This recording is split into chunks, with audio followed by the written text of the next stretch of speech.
নতুন একটা ভিডিও নিয়ে আজ আমি রান্না করব সর্ষে পাবদা। তো দেখতে পাচ্ছ পাবদাটাকে ভালো করে একটু সর্ষের তেল হলুদ নুন দিয়ে মাখিয়ে নিয়েছি। পাশে দুটো বাটা মাছ, এটাও আমি রান্না করবো আজকে সর্ষে দিয়েই, দেখতেই পাচ্ছ। আর এখানে কড়াইটা আমি গরম হতে দিয়েছি, কড়াইটাকে ভালো করে গরম হতে হবে, তারপরে কড়াইতে তেল দিতে হবে। আর এখানে আমার অলরেডি রান্না হয়ে গেছে ডাল শাক, দুটো জিনিস রান্না হয়ে গেছে।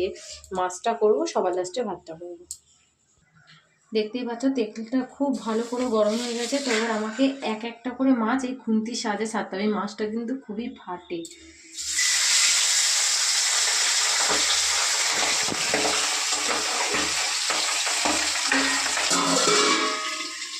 ফাইনালি মাছগুলো ভাজা হয়ে গেছে। এবার আমি মশলাটা বাটবো। দেখো কি কি মশলা লাগবে।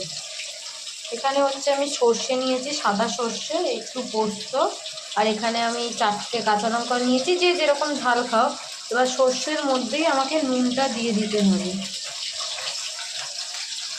এবার আমাকে সর্ষে পোস্তটা ভালো করে বাটতে হবে। এবার একটু একটু জল নিয়ে নিচ্ছি,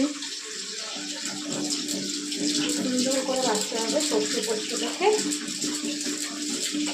একটা শিলে বাটলেই খুব সুন্দর টেস্ট হবে, তাই জন্য আমি শিলনোড়ায় বাটছি।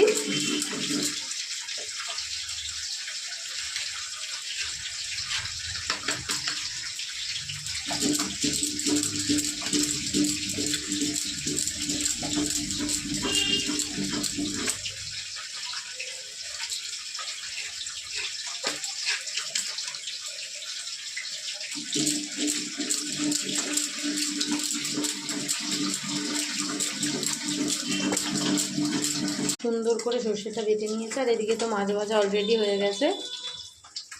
তেলটা দেখো গরম হয়ে গেছে, আমি দিয়ে দেবো একটু কালো জিরে।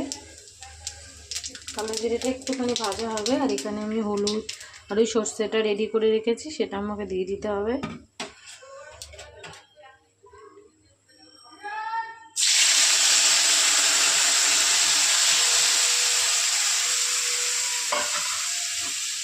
খুব সুন্দর করে নাড়তে হবে।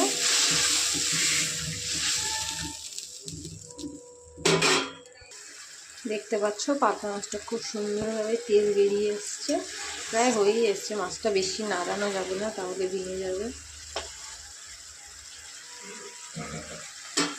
একদম গ্যাসটা কমিয়ে দিতে হবে।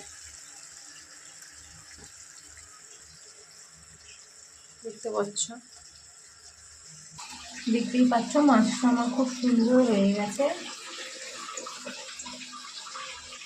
বাই বাই, দেখা হচ্ছে একটা নেক্সট ভিডিওতে।